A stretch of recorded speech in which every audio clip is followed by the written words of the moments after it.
Somalia জলদস্যুদের থেকে মুক্ত ২৩ নাবিককে নিয়ে এমভি আবদুল্লাহ দেশের জলসীমায় প্রবেশ করেছে। বর্তমানে কক্সবাজার চ্যানেল অতিক্রম করছে। বিস্তারিত জানাতে যোগ দিচ্ছেন আমাদের সহকর্মী হারুনুর রশিদ।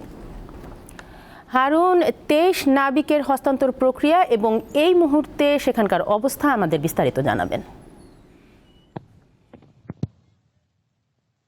তানিয়া, আপনি জানেন যে বাংলাদেশি পতাকাবাহী জাহাজ এমভি আবদুল্লাহ ২৩ নাবিক নিয়ে কক্সবাজার জলসীমায় প্রবেশ করেছে। আজকে সন্ধ্যা ৭টার পরে কুতুবদিয়া চ্যানেলে প্রবেশ করবে এমভি আবদুল্লাহ এবং ২৩ নাবিক তারা সেখানে আজকে রাত্রি যাপন শেষে আগামীকাল তারা চট্টগ্রামের উদ্দেশ্যে রওনা দেবে রাইটার জাহাজে করে।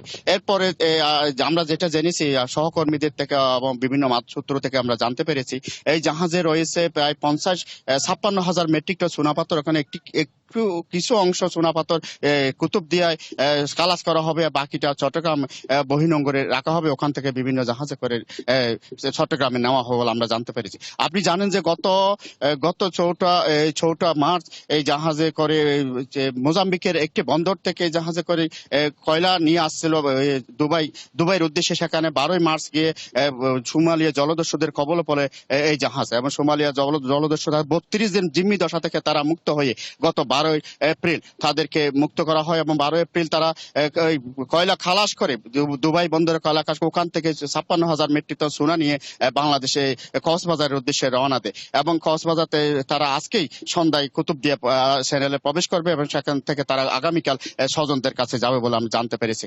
আমরা খোঁজ খবর রাখছি তানিয়া, এবং আজকে আমরা হয়তো এখনো কুতুবদিয়া চ্যানেলে প্রবেশ করে নেই, হয়তো কুতুবদিয়া চ্যানেলে আসবে সন্ধ্যা নাগাদ। আমরা খোঁজ খবর বিভিন্ন মাধ্যম থেকে সূত্র থেকে জানতে পেরেছি। তানিয়া, কক্সবাজার থেকে এমভি আবদুল্লাহ দেশের জলসীমায় প্রবেশের খবর জানাচ্ছিলেন হারুনুর রশিদ।